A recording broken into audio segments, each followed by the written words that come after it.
안녕하십니까. 한시 습작 시간입니다. 7원 절구 평기식으로 습작을 하게 된다고 말씀을 드렸죠. 그 습작하는 순서에 대해서는 시객마다 다 자기 나름대로 그 습작 방법이 있고 그 패턴이 있겠지만은 여기서는 가장 일반적인 방법으로 습작을 해볼까 합니다. 그래서 짓는 순서는 일단 제목을 정하고 그 다음에 제목에 맞는 운자를 정한 뒤에 평기식에 맞춰서 제1구부터 순차적으로 지어나가도록 하는데, 이 지을 때 아분을 하면서 지어나가도록 그렇게 하겠습니다.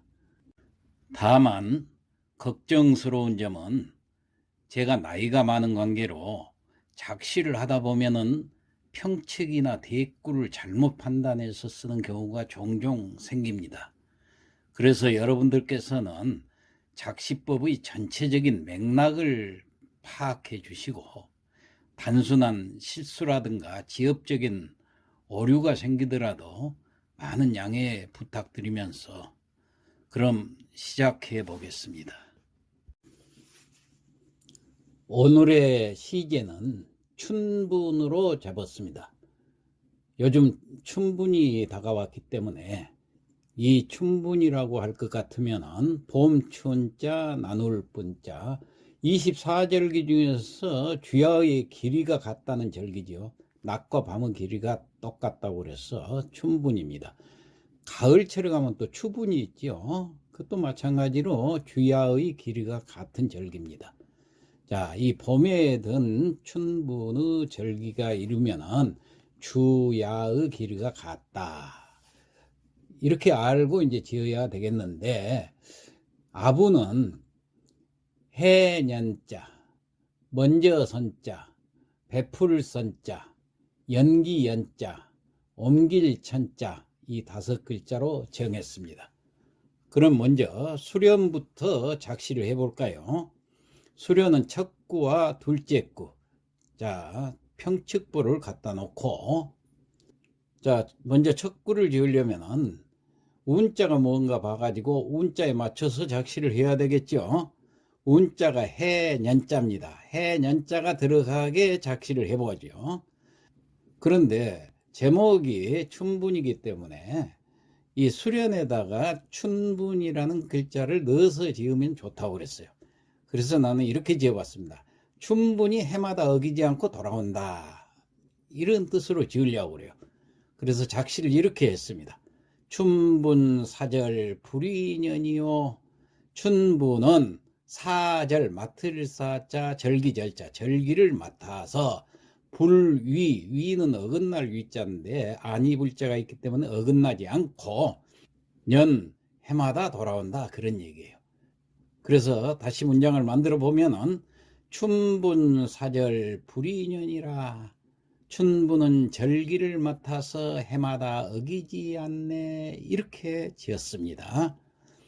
자, 그러면은 평측을 맞춰보죠. 춘분, 평평, 사절, 불, 측, 위년, 평평, 맞죠? 자, 그러면 둘째 구로 넘어가겠습니다. 둘째 구도 운자를 먼저 봐야 되겠죠. 운자는 먼저 선자. 자, 먼저 선자가 들어가게 작시를 해보려고 하니까 충분히 되니까 이제 완전히 봄이 됐죠.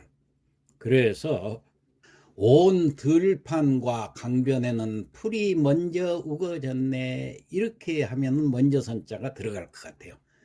자, 그러면은 한문으로 문장을 만들어 보면은 온 들판과 강변이라고 했으니까 사야 강변 그러면 되겠죠. 온 들판이 사야니까 사야 강변의 초처선이라, 풀초자, 처는 우거질 처자.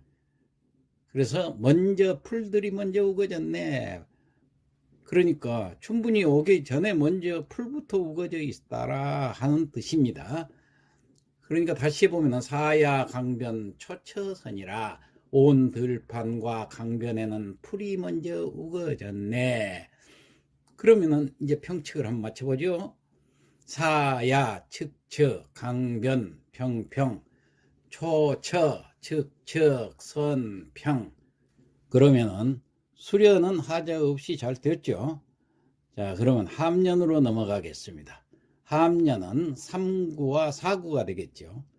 여기는 운자가 4구에 있기 때문에 4구를 먼저 짚고 넘어가죠. 4구 운자가 베풀선자로 정해졌기 때문에 베풀선자에 맞춰서 4구를 지어보면은 베풀선자는 뭘 베푼다. 요즘에 봄날씨가 화창하니까 봄날씨가 화창하게 베풀어서 만물이 소생한다. 이렇게 지으면 좋을 것 같아요. 그래서 베풀선자가 있기 때문에 하삼자에 봄날씨가 화창하다 해서 염양 이렇게 지어가지고 베풀선자를 붙이면 되겠습니다. 봄날씨가 화창하게 베풀어 주기 때문에 만물들이 소생한다. 그런 뜻이에요. 그럼 그 앞에 넉자는 소생만물이라. 만물이 소생한다. 만물을 앞에다 놓으면 평칙이 안 맞기 때문에 소생을 앞에다 넣습니다. 그리고 만물을 뒤로 돌리죠. 자, 그러면은 전체 문장을 한번 만들어 보면은 소생만물 염양선이라. 소생, 되살아날 소, 날생자. 소생한다고 많이 쓰지요. 만물은 일만말자, 사물물자. 모든 사물들이 소생한다는 얘기예요. 그 다음에 염양선이라 이렇게 해서 소생만물 염양선이라 봄날씨가 화창하니 화창하게 베풀어 주니 그 말이에요. 만물이 소생하네 이런 뜻으로 해석을 하면 되겠습니다. 그러면은 여기는 대구가 마저 들어야 되기 때문에 3구는 대구에 맞게 지어야 되겠죠. 4구를 먼저 지었으니까 4구하고 맞게 지으려면은 소생 대신에 3구는 때 맞춰서 비가 내려가지고 온 산이 맑고 깨끗하다 이렇게 지으려고 그래요. 그래서 소생하고 대구가 될 수 있는 글자를 찾아봤더니 맑고 깨끗하다 해서 청정, 맑을 청자, 깨끗할 정자. 그러면 소생, 서로 대가 잘 되지요, 동사끼리. 그 다음에 만물은 일만만자, 사물물자니까 명사로 가야 되겠죠. 그래서 천산, 일만만이 숫자이기 때문에 일천천자, 천자하고 대구를 잘 이루어요. 사물물하고 몇산자하고. 그래서 같은 명사끼리 대가 잘 됩니다. 그 다음에 염양선이다 그랬는데 화창한 날씨 대신에 시우 그랬습니다. 때 시자 비우자 때 맞춰서 비가 내린다. 여기서 때 시자는 때라는 명사가 아니라 때를 맞추다라는 동사로 활용이 된 것입니다. 그러면 곱다라는 고울염자 동사지요. 때를 맞추다라는 동사, 동사와 동사끼리 서로 대가 된다.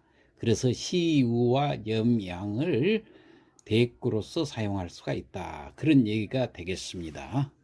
그 다음에 마지막으로 베풀선자가 베풀다라는 동사니까 내릴 강자로 비가 내렸다고 그랬어. 그렇게 해서 삼구 한시를 청정천산 시우강이라 이렇게 지어봤어요. 때맞춰 내린 비로 온 산이 맑고 깨끗하다 이런 뜻이 되겠죠. 그러면 3구하고 4구하고 대가 잘 되니까 이제 평책을 맞추고 넘어가죠. 우선 3구 평책부터 볼까요? 청정은 측측, 천산시는 평평평, 우강은 측측. 4구 평책도 보죠. 소생은 평평, 만물염까지 측측측, 양선은 평평. 자, 그러면 함년도 하자 없이 잘 된 것 같습니다. 그러면 이제 경년으로 넘어가죠. 경년은 5구하고 6구가 되지요. 평책부를 갖다 놓고 여기도 마찬가지로 운자가 6구에 있기 때문에 6구 운자를 먼저 갖다 놓죠. 자, 6구 운자는 연기연자네요. 앞에다가 안개 무자를 하나 더 써서 무연하면 안개란 뜻이에요. 그래서 무연이란 말을 갖다 붙여서 시를 한번 지어볼까요? 그래서 나는 이렇게 지었습니다. 상계 금신 취무영이라. 상이란 것은 원래 상줄상자지만 완상하다. 완상이란 것은 구경을 하면서 즐기는 걸 완상이라고 그래요. 즐겨 구경하러 다니는 객은 손객자니까 사람들이란 얘기예요. 상객이 금신, 이제 금자, 신은 때 신자예요. 원래는 별진자라도 쓰지요. 별진, 때신, 여기서는 때신으로. 그러니까 지금 이 때다 그런 말이에요. 금신. 그러니까 오늘날 취무연이라 취해. 뭐에 취했어요? 이 안개 속에 아름다운 경치가 보일 거 아닙니까? 그래서 무연 속에서 취했다. 이렇게 시를 지어보려고 합니다. 그래서 상객금신 취무연이라, 지금 상객들은 연무 속에 도취했네. 이렇게 지으려고 그래요. 자, 그러면 여기에 맞춰서 오구, 대구가 맞게 지어봅시다. 자, 오구는 상객들 대신에 시인들이 경치를 감상하고 다닌다. 이렇게 쓰려고 그래요. 자, 그러면은 시인이랄 것 같으면은 평성으로 시인을 쓰려니까 소인 하면 되겠어요. 소는 원래 떠들 소자지만은 소인을 시인이라고 그렇습니다. 그러면 상객하고 시인하고 대가 잘 맞지요. 그 다음에 금신 대신에 이미 이자에다 오를 구자, 이 구를 썼습니다. 오래전부터, 그 말이에요. 이미 오래전부터 시인들은, 그 다음에 이 경치를 구경하러 다닌다 했으면 경치는 그냥 풍경이라고 그렇게 하지요. 그럼 무연하고 풍경하고 대가 잘 됩니다. 서로 명사끼리. 그 다음에 취할 취자 대신에 시인들은 뭐라고 해야 될까요? 취했다고 하는 것보다는 즐기면서 논다 하는 뜻으로 놀 오자를 썼습니다. 그러면은 같은 동사끼리 잘 되죠. 대가 놀 오자를 써서 오풍경이라. 그러면은 문장을 만들어 봅시다. 소인 이구 오풍경이라.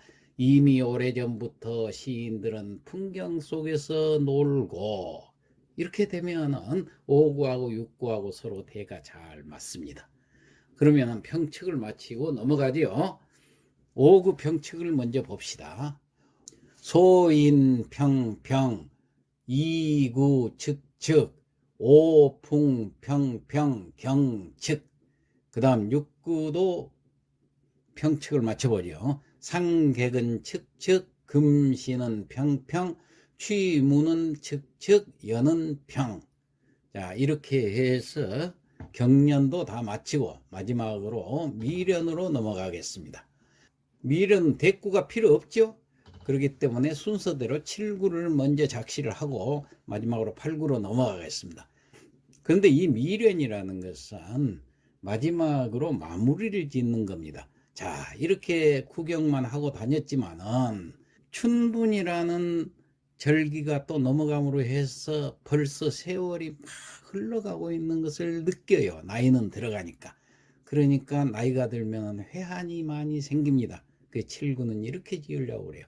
세월은 덧없이 흘러가서 회한만 남는구나. 이렇게 지어보려고 그래요. 한문으로 작시를 해보면은 세월 무정하니 여회하니라. 이러면 참 쉽고 간단하게 지을 수가 있겠죠. 세월이 무정하다는 것은 덧없이 흘러갔다는 얘기예요. 덧없이 흘러가서 남는다. 뭐만 남아요? 회한. 회는 뉘우칠 회자, 한탄할 한자.